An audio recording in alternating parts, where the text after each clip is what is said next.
Hello friends, myself Sayyid Abdul Mannan. Today we will discuss about Standard 8 Science Chapter number 12 Friction. You might have seen a driver of a car and truck slow down the vehicle at the traffic signal. You too also down your bicycle whenever need by applying brakes. Have you ever touched why a vehicle slow down when the brake are applied? Not only vehicle and any object moving other the surface of the another object slow down when the no external force is applied on it. Finally it stop. Have you not seen a moving ball on the ground stopping after some times? Why do we sleep when we sleep on a banana peel? Why it is difficult to walk of a smooth and wet flowers means हमने देखा है कि जब हमारे कोई car जो आप चला रहे हो या ट्रक चला रहे हो, किसी बाइसिकल या कहीं भी कोई व्हीकल्स है, कहीं ट्रैफिक होता है तो हम क्या लगाते हैं, हमारा ब्रेक लगाते हैं। ब्रेक लगाने से क्या होता है, वो जो हमारा व्हीकल होगा जो भी होगा वो ऑटोमेटिकली क्या होगा, हमारा स्टॉप हो जाएगा। कि इसी तरह से हमारी कोई भी चीज़ जो है, मतलब आपको जो मोशन में है उसको मुझे क्या करना है, बाय एक्सटर्नल फोर्स देने की वजह से क्या होगा कि वो ऑटोमेटिकली स्टॉप होगा। बट समटाइम्स जैसे कि हमारे सरफेस के ऊपर एक मार्बल है, एक मार्बल मतलब एक बॉल है, फॉर एग्जाम्पल एक बॉल को मैं ऐसे डाल रहा हूँ, ये बॉल को मैंने डाला तो आफ्टर समटाइम्स ऑटोमेटिकली क्या होगा, उस पर स्टॉप होगा। ऑटोमेटिकली क्या होगा, स्टॉप होगा। स्टॉप होना मतलब किसी भी चीज़ स्टॉप होना मतलब उसको बाय एक्सटर्नल फोर्स चाहिए, मतलब किसी को किस तरह का भी फोर्स उस पर लगाओ तभी वो क्या होगा, स्टॉप होगा। जैसे हमने अपर साइड देखा, ड्राइवर कार था, ट्रक था, ठीक है, बाइसिकल्स थी, ऊपर हमने ब्रेक लगाई, ब्रेक लगाने की वजह से क्या हुआ, ये स्टॉप हुआ। बट ये बॉल में तो ऐसा हो नहीं रहा है, बॉल तो ऐसे इसके ऊपर कोई फोर्स नहीं लगा रहा है, जैसे ही हमने डाला सरफेस पर तो घूमता घूमता घूमता आगे जाएगा ही, ठीक है, वो तो ऑटोमेटिकली स्टॉप हो रहा है। मतलब कुछ ना कुछ उस पर फोर्स लग रहा है, कुछ ना कुछ उस पर क्या लग रहा है, फोर्स लगा है। समटाइम्स आपने देखा होगा जो बनाना की जो पील है उस पर आप गलती से पैर रख दोगे तो आप इस तरह से फिसल जाओगे।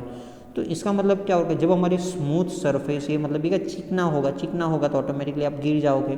तो कुछ ना कुछ क्या है, बीच में कुछ रिलेशंस है। ये सब काफ़ी सारे हमारे जो क्वेश्चन है ये हमारे चैप्टर्स में कंप्लीट होने वाले हैं। फोर्स ऑफ फ्रिक्शंस, ठीक है। Gently push a book or table. You observe that they stop after moving for some distance. Repeat the activity pushing the book from the opposite directions. Means हम एक opposite यहाँ पर एक हमने रखा हुआ है, बुक रखा हुआ है सरफेस पर, ऐसा हम दोनों साइड से फोर्स लगा रहे हैं, डिफरेंट टाइप से हम क्या लगा रहे हैं, उसको फोर्स लगा रहे हैं। फोर्स लगाने की वजह से क्या हो रहा है, ये बुक जो है पहले इनिशियल पोजीशन यहाँ पर थी, जैसे हमने फोर्स लगाया, धक्का लगाया तो थोड़ा डिस्टेंस कवर करके वो क्या हो रहा है, वो स्टॉप हो रहा है, वो क्या हो रहा है, स्टॉप हो रहा है। अब तो दूसरी जगह से भी फोर्स लगाया, मतलब यहाँ से लेफ्ट साइड से लगा रहे थे तो राइट साइड से लगाया, राइट साइड से लगाने की वजह से भी ऐसे ही हो रहा है। मीन्स ये स्टॉप क्यों हो रहा है, तो स्टॉप हो रहा है मतलब उसको बैक साइड एक फोर्स लग रहा है, मतलब आप फोर्स इस डायरेक्शन में लगा रहे हो, उसकी ऑपोजिट साइड में कोई फोर्स लग रहा है। तो ये जो फोर्स कौन सा है, उसका जो नेम है वो क्या, हमारा फ्रिक्शन है, उसका नेम क्या, हमारा friction. The force is called the force of frictions, मतलब ये इसको रुकावट ला रही है, मतलब ये स्टॉप हो रहा है, मतलब उसको कोई रोक रहा है तो ये रोक रहा है, इसका मतलब क्या बोलेंगे, उसको हम फ्रिक्शन बोलेंगे। Friction oppose relative the motion between the surface of the book and tables. Means ये जो बुक और टेबल के बीच में की जो सरफेस है उस पर क्या लग रहा है, फ्रिक्शन लग रहा है। फ्रिक्शन लगने की वजह से वो क्या हो रहा है, वो स्टॉप हो रहा है, ठीक है। You show that if you apply the force along the left, friction act along the right. If they apply on the force along the right, the friction act on the left direction. In the both cases, the force oppose the motion of the book. The force frictions always oppose the applied force. Means हमने देखा left side से जब book पर force लगाया तो right side से क्या लग रहा था, फ्रिक्शन लग रहा था। हमने राइट साइड से बुक पर फोर्स लगाया तो लेफ्ट साइड का से क्या लग रहा था, फ्रिक्शन। मीन्स जो फ्रिक्शन है जो हमारा अप्लाइड फोर्स है उसका क्या ऑपोज है। मीन्स आप इस तरह से अप्लाइड फोर्स, हम जो फोर्स लगा रहे इस साइड होगा तो उसका ऑपोजिट साइड में क्या होगा, फ्रिक्शन फोर्स हमारा ऑटोमेटिकली क्या होगा, हमारा डेवलप होगा। इसकी वजह से ही हमारा क्या होगा, स्टॉप हो रहा था। आपको क्वेश्चन क्लियर हो रहा है ना, जैसे बॉल जा रहा था, बॉल ऑटोमेटिकली क्यों स्टॉप हो रहा है, क्योंकि बॉल जा रहा था लेफ्ट टू राइट, तो राइट टू लेफ्ट हमारे क्या लग रहा है, फ्रिक्शन फोर्स की वजह से क्या स्लोली वो डाउन हो जाएगा। In the above activity, the force of the friction act between the surface of the book and surface of the table. Means friction कहाँ लग रहा है, surface of the book और surface के table के बीच में क्या लग रहा है, हमारा friction लग रहा है। In the friction, the same all the surface, मतलब सभी surface पे क्या होगा, same होगा, वो हमें question पूछ रहा है। Does it depend on the smoothness and smoothness of surface? Let us find out. Means वो हर जगह पर वो क्या होगा, वहाँ फ्रिक्शन फिक्स होगा, स्मूथ होगी या हमारी डस्ट वाली होगी, तो नो, वो हमें देखना है। ये हमारे दूसरा जो टॉपिक है उसके अंदर फैक्टर अफेक्टिंग फ्रिक्शंस, मतलब कौन से फैक्टर अफेक्ट कर रहे हैं फ्रिक्शंस पे, उसके अकॉर्डिंग टू हमें यहाँ पर एक आपको दिया हुआ है, एक हमारा स्प्रिंग बैलेंस है, ये इस टाइप का क्या, एक हमारा गज़र है, स्प्रिंग बैलेंस है ना, ये आपको मार्केट यार्ड में आपको देखने को मिलेगा, बड़ा होगा, ठीक है, हमारा स्मॉल है। स्प्रिंग बैलेंस को हमें क्या करना है, और एक हमें एक ब्रिक्स लेना, ब्रिक्स को हमें एक थ्रेड से ऐसे फिट कर कर स्प्रिंग बैलेंस के साथ उसको लगाना है इस तरह से, और हमें उसको ऑपोजिट साइड में क्या लगाना है, उसको फोर्स लगाना। फोर्स मतलब उसको खींचेंगे तो ये जो हमारी जो ब्रिक्स थी आफ्टर सम टाइम्स क्या होगी, वो खींचना स्टार्ट हो जाएगी। तो जब हम स्प्रिंग बैलेंस के अंदर जब देखेंगे तो वो क्या होगा, यहाँ पर आपको कुछ ना कुछ मेजरमेंट, मतलब कुछ ना कुछ फोर्स अपने जो है लगाया हुआ है वो आपको दिखा देगा। मीन्स उससे पता क्या, आप जितना फोर्स लगा रहे हो तो उसके ऑपोजिट, मतलब आप फोर्स लगा रहे हो इस डायरेक्शन में, तो फ्रिक्शन कहाँ पे लगेगा, उसकी ऑपोजिट। तो ऑपोजिट आफ्टर सम टाइम्स क्या वो मोशन करना स्टार्ट करता है, पहले तो मोशन करेगा नहीं, तो जब मोशन करना जब स्टार्ट नहीं कर रहा है, मतलब जब से स्टार्ट कर रहा है, मतलब फर्स्ट पोजीशन है, तो वो जब मेजरमेंट आप देखोगे तो मेजरमेंट देखने की वजह से क्या होगा, आपको पता चलेगा कितना फ्रिक्शंस लग रहा है। जैसे आप 5 न्यूटन लगा रहे हो राइट टू लेफ्ट, अभी तक वो ब्रिक्स खींचा नहीं हुए, जैसे ही 5.1 क्या मतलब 5.1 न्यूटन जब हुआ तो हमारा ये ब्रिक्स है खींचना स्टार्ट हुआ, तो जो हमारा फ्रिक्शन है ऑपोजिट डायरेक्शन में कितना था, 5 न्यूटन, आप इस तरह से देख सकते हो। इसी तरह से हमें ये स्प्रिंग बैलेंस के बारे में आपको दिया हुआ है। इसी तरह से हम क्या करोगे, ये जो ब्रिक्स है उसको पॉलीथीन लगा दो, क्या लगा लो, पॉलीथीन। पॉलीथीन लगाने की वजह से क्या होगा, हमारी जो सरफेस थी, ये जो हमारी फॉर एग्जांपल रफ सरफेस थी, उस पर हमने क्या देखा, ये रीडिंग मेजरमेंट कर लिया। अब हमें क्या करना है, क्या हमें उस पर पॉलीथीन लगाना है, ब्रिक्स पर पॉलीथीन लगा कर हमें क्या करना है, उसको खींचना है। जब खींचेंगे तो ईजिली क्या होगी, ये मोशन में आ जाएगी। मतलब पहले जो 5 न्यूटन जो फ्रिक्शन था ना, अब कितना होगा, 3 न्यूटन हो जाएगा। कितना होगा, 3 न्यूटन। मतलब सरफेस डिफरेंट हुई, पहले हमारी रफ सरफेस थी, अभी हमारी क्या स्मूथ। तो स्मूथ सरफेस पे पता क्या चला, स्प्रिंग बैलेंस के अंदर आप दोनों के अंदर डिफरेंस देखोगे फोर्स के अंदर, तो आपको पता चलेगा कि भाई जो हमारे स्प्रिंग मतलब स्मूथ सरफेस होगी तो उस पर हमारा फ्रिक्शन कम होगा और हमारा फोर्स भी कम लगाना होगा, तो ईजिली वो मूवमेंट करेगा। उसके अकॉर्डिंग ये स्प्रिंग बैलेंस के बारे में थोड़ा बहुत आपको दिया हुआ है, वो आपको पढ़ लेना है, ठीक है। अकॉर्डिंग टू दिस हमारे एक्टिविटी 12.3 भी दिया हुआ है। इसी तरह से हमारे जो स्मूथ सरफेस पर आपको यहाँ पर दिया हुआ है, ऐसे टेबल पर इस तरह से आप क्या करो, एक हमारा कोई चीज़ रख दो, ठीक है, टेबल पर एक ऐसा एक बॉक्स रख दो या कुछ भी है, ठीक है, फ्लैट।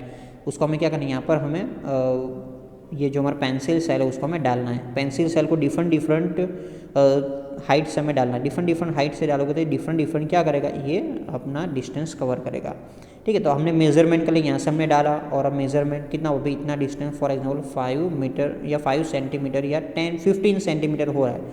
अब ये टेबल पर हमें क्या रखना है, उसी मार्क से उसके बीच में हमें क्लोथ रख देना है। क्या रख देना है, क्लोथ रखने की वजह से क्या होगा, अब उसी मार्क से अब जब उसको हम डालेंगे हमारा पेंसिल सेल, तो पहले जो इसने 15 सेंटीमीटर जब कवर किया था डिस्टेंस, अब क्या कर रहा है वो 5 सेंटीमीटर या 10 सेंटीमीटर पर ऑटोमेटिकली स्टॉप हो रहा है। कितना, 5 और 10। फॉर एग्जाम्पल, ये एग्जाम्पल मैं बता रहा हूँ, तो उससे पता क्या चला कि जैसे ही हमने सरफेस चेंज की, ये जो टेबल था ऐसा समझोगे ये फ्लैट है, एकदम चिकना है, मतलब इस तरह का स्मूथ है, स्मूथ सरफेस पर उसने क्या किया, डिस्टेंस कवर ज़्यादा किया। बट जैसे ही हमने क्लोथ रखा तो क्लोथ पर क्या है, थोड़ा बहुत ऐसा रफ सरफेस होता है, रफ सरफेस से क्या हुआ, ये इतना डिस्टेंस कवर नहीं कर सकता। तो उससे पता क्या चल रहा है, जो स्मूथ सरफेस होगी तो यहाँ पर फ्रिक्शन हमारा लेस होगा, मतलब कम होगा, और जो हमारा रफ सरफेस होगी इस पर फ्रिक्शन हमारे क्या होगा, ज़्यादा होगा, इसी वजह से वो स्टॉप इजीली हो रहा है। इसी तरह से आप डिफरेंट ले सकते हो ना, वही चीज़ आपको यहाँ पर दिया हुआ है।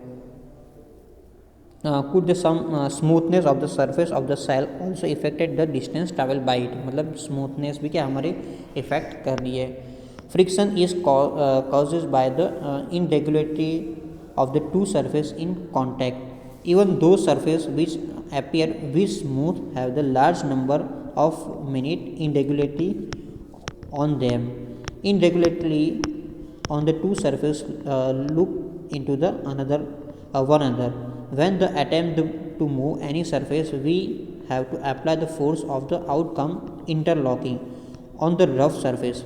There are the large number of the irregularities, so the force of the friction is greater in rough surface is involve. Means ऐसा रफ सरफेस पर ऐसा क्यों रहेगा? जब हमने देखा जो हमारी जो बुक्स होती है ना, बुक्स की सरफेस भी क्या है, थोड़ी बहुत हमारी ऐसी होती है, रफ सरफेस होती है, और जो हमारी टेबल की सरफेस भी क्या थोड़ी रफ सरफेस होती है। जब उसको हम फोर्स लगा रहे थे, जैसे फर्स्ट एक्टिंग दिखा, तो ये दोनों क्या इनरेगुलर सरफेस है, इनरेगुलर सरफेस होने की वजह से ये जो खांचे हैं ना, ऐसे ऐसे दिखाई दे रहे हैं ना, ऐसे ऐसे ऐसे, ये दोनों क्या होगा, एक दूसरे के अंदर, दोनों के अंदर लॉक हो जाएंगे, दोनों क्या इंटरलॉक हो जाएंगे। इंटरलॉक हो जाएंगे मतलब ये लॉक हो जाने की वजह से वो अब जल्दी से खींचेगा नहीं। ठीक है, पहले जो स्मूथ सरफेस थी और कोई एक है, कोई की स्मूथ सरफेस नहीं है और रफ सरफेस है, जैसे बुक है। ठीक है, जैसे हमने पेंसिल सेल देखा, पेंसिल सेल की सरफेस देखना एकदम प्लान होगी, फ्लैट होगी, ठीक है, स्मूथ होगी, इसलिए वो ज़्यादा डिस्टेंस कवर कर रहा था। बट बुक के अंदर क्या हुआ, बुक की भी सरफेस रफ है और टेबल की सरफेस भी रफ है, स्मॉल स्मॉल रफनेस हमें दिखाई नहीं देगा बट है तो सही। इसलिए दोनों क्या हो गए, दोनों की जो ये है ये दोनों इंटरलॉक हो जाएंगे। इंटरलॉक होने की वजह से हमारा रफ सरफेस पे ये ज़्यादा डिस्टेंस कवर नहीं करेगा। डिस्टेंस नहीं कवर करेगा मतलब यहाँ पर फ्रिक्शंस क्या होगा, ज़्यादा होगा। तो ये हमारा साइंटिफिक रीजन है, इस तरह से आपको रिटर्न करना है। इसी तरह से आपको we see that the friction is caused by the interlocking of the irregularities in the two surface. It is observed that the force of frictions will increase if the two surfaces are pressed harder. You can experience in the dragging a mat when the nobody in sitting on it and when the person is sitting on it. मतलब जब हमारा जो mat जो है, कोई mat पर हमारा जो हमारा कारपेट जो होता है, कारपेट पर जो कोई चीज़ बैठा हुआ है या कोई जब हमने पुट किया, आप जब उसको फोर्स लगा रहे हो तो ईजिली आपको उसको मूव नहीं कर सकते, बिकॉज क्योंकि दोनों क्या है, उनकी सरफेस रफ है तो मतलब इंटर लॉकिंग हो चुका है। तो सरफेस रफ होने की वजह से हमारा फ्रिक्शन ज़्यादा होगा, तो हमें उसको मूव करने के लिए हमें क्या करना है कि भाई उसको फोर्स हमें ज़्यादा लगाना होगा। बट कोई बैठा नहीं है, ऐसा ही है हमारा मैट, ऐसा ही है, तो आप इजीली उसको ड्रैगिंग कर सकते हो। इस तरह से आप देख सकते हो ये कोई बॉक्स है, बॉक्स को अब जब आप पुश करोगे, ठीक है, तो कोई हैवी है बॉक्स है, काफ़ी सारा हैवी है। जैसे आप सोच लोगे जो हमारा कपबोर्ड है, कपबोर्ड को हमें खिसाना तो एक पर्सन से नहीं होगा, पूरा भरा हुआ होगा, तो क्यों, उसका क्या है, फ्रिक्शंस हमारा ज़्यादा है। बट जो हमारा फ्रिक्शंस कम होगा तो ऑटोमेटिकली वो बता सकते, मतलब उसको अच्छे से आप मूवमेंट कर सकते हो। इसीलिए आपको यहाँ पर एक्सपेरिमेंट हैवी बॉक्स का दिया हुआ, हैवी बॉक्स होगा तो उसको क्या होगा, हमें फ्रिक्शन ज़्यादा होगा, तो हमें इसको इजीली, क्योंकि हैवी बॉक्स के नीचे भी उसकी जो सरफेस है रफ होगी और हमारी जो सरफेस है वो भी रफ होगी, दोनों के इंटरलॉकिंग हो जाएगा, लॉक हो जाएगा, तो उसको आपके खिसाने के लिए प्रॉब्लमेटिक होगा। If you have no such experience, get the experience now. What is easier to move the box from rest or move in when the already in motion? मतलब कौन सा हमारा इजी रहेगा, जो मोशन में हो वो हमारा इजी रहेगा। बॉक्स फॉर एग्जांपल कोई धक्का लगा रहा है, मोशन में है, तो उसको मुझे वापस धक्का लगाने में इजी रहेगा, या जो रेस्ट पर है उसको, तो वो क्वेश्चन पूछ रहा है।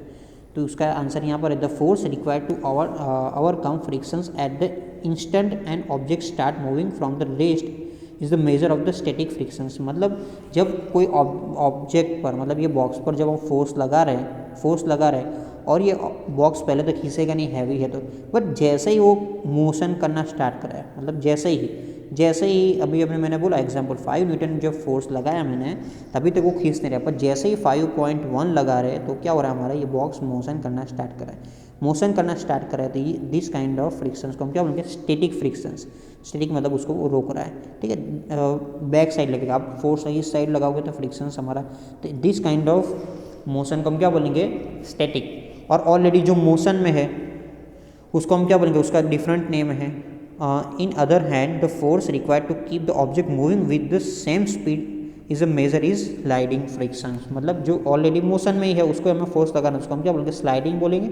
और जो है मतलब जो स्टॉप है, ऑलरेडी स्टॉप है, उसको फोर्स लगाना, तो उसको हम क्या बोलेंगे, ये उसको हम स्टैटिक फ्रिक्शंस बोलेंगे। When the box starts sliding, the contact point on the surface does not get enough time to lock into the contact point on the floor. The sliding frictions is slightly smaller than the static frictions, and you find somewhat easier to move the box already motion when the get it start. मतलब कोई box है, जैसे हमने ऐसा ही steady था, उसको मैंने force लगा, तो ये हमारा मोशन में लाने के लिए हमें ज़्यादा मतलब प्रॉब्लम हो, क्योंकि उसके जो सरफेस के नीचे जो था रफ सरफेस और हमारी जो सरफेस है, दोनों की रफ सरफेस, दोनों की इंटरलॉकिंग थी। पर जैसे ऑलरेडी मोशन में ही है, मोशन में मतलब वो जा ही रहा है, बोले ना उसकी सरफेस रफ है और नीचे वाली सरफेस भी रफ है, बट ये मोशन में है तो इंटरलॉकिंग होने में क्या थोड़ा टाइम लगता है। थोड़ा टाइम मतलब है ना, कोई देखना कोई चीज़ मोशन में है तो उसको पकड़ने के लिए हमें थोड़ा ज़्यादा एफर्ट करना पड़ेगा, जो ईजिली है उसको हम मतलब स्टॉप है तो, पर इसीलिए जो इंटरलॉकिंग होने में यहाँ पे थोड़ा टाइम लगता है, इसीलिए वो क्या आएगा, ज़्यादा वो मोशन में वो आएगा, इसलिए हम इजीली उसको हम मोशन कर सकते हैं। इसी तरह से फ्रिक्शंस अनेसेसरी एवल, मतलब फ्रिक्शंस हमारे लिए नेसेसरी या नहीं, हाँ हम काफ़ी सारा नेसेसरी। आप देखो recall now some of your experience, it is easier to hold kulhad मतलब अर्धन पॉट या ग्लास टम्बलर, मतलब आप ग्लास टम्बलर को इजीली आप पकड़ सकते हो, या पॉट जो हमारा कुल्हार कुंभार जो बनाता है ना, वो पॉट का आप इजीली पकड़ सकते हो, बट उसकी जो आउटर वाली जो लेयर जो है ग्लास वाली की जो लेयर है उसको आप क्या करो, ऑयल से आप क्या करो उसको ऑयली कर दो, और उसको आप पकड़ने की कोशिश करो, मतलब उसको आप होल्डिंग करने की कोशिश करोगे तो ये होगा नहीं, क्यों कि वो हमारे लिए क्या होगा, स्लाइडिंग हो जाएगा। स्लाइडिंग होने की वजह से क्या होगा, the possible hold the glass it all if this is no frictions। Recall the also how difficult at to move on the wet muddy truck or wet marble floor when you imagine being able to walk at all these were no frictions। मतलब हमने देखा था यहाँ पर हमारा holding करने में हमारा काफ़ी सारी दिक्कत आ रही थी, है ना। जब हमारा जो डग जो है, बड़ी जग जो है, ठीक है, पानी वाला जो है, या मार्बल पर जो फ्लोर पर जो पानी गिरा हुआ है, तब उस पर मूवमेंट करना हमारे लिए क्या काफ़ी सारा प्रॉब्लम, हमें वहाँ पर स्लोली जाएंगे, क्यों, क्योंकि पता है कि ज़्यादा जोर से जाएंगे तो हमें गिरेंगे, हमें प्रॉब्लम का। उसका मीनिंग्स क्या हो रहा है, यहाँ पर हमारा फ्रिक्शंस लेस है। You could not write the pen और pencil if there were no frictions when your teacher writing the chalk on the blackboard, the rough surface rubs from the some chalk particles are stick on the blackboard, the could is happen there is no friction between the chalk and board। means जो हमारे teachers जो return करते हैं ना board पे, जब चौक से return करते हैं, चौक से रिटर्न करने से क्या होता है, उसके अंदर जो आपको दिखाई नहीं देगा, आपको तो प्लेन सरफेस ही दिखाई, बस स्मॉल क्या रफ सरफेस होता है, रफ सरफेस के अंदर क्या होगा, हमारे चौक के जो पार्टिकल्स है वैसे फिट हो जाएंगे तो आपको दिखाई देगा। इसी तरह से जो पेंसिल है, पेन से आप जब रिटर्न कर, जो हमारे नोटबुक के पेज पर जब रिटर्न करते हो ना, आपको ऐसे फ्लैट ही दिखाई देगा, स्मूथ ही दिखेगा, बट आप उसको बारीकली माइक्रोस्कोप के अंदर देखोगे तो स्मॉल क्या ऐसे हमारे ऐसे होगा, रफ होगा। तो रफ होने के यहाँ पर क्या होगा, उसके जो हमारे पार्टिकल्स ऐसे फिट हो जाएंगे तो आपने जो भी रिटर्न किया वो आप इजीली कर सकते देख सकते हो।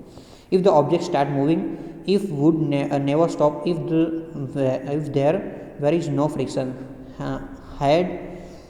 had there been no friction between the tires of the automobiles and the road, they could not be start or stop and turning to change the direction of the motion। You could not fix the nail on the wall or not। without frictions no buildings could be constructed। मतलब without frictions आपकी जो car है या कोई bicycle आप road पर लेकर जब जा रहे हो, विदाउट फ्रिक्शंस आप उसको स्टॉप नहीं कर सकते, आप उसकी डायरेक्शन भी चेंज नहीं कर सकते।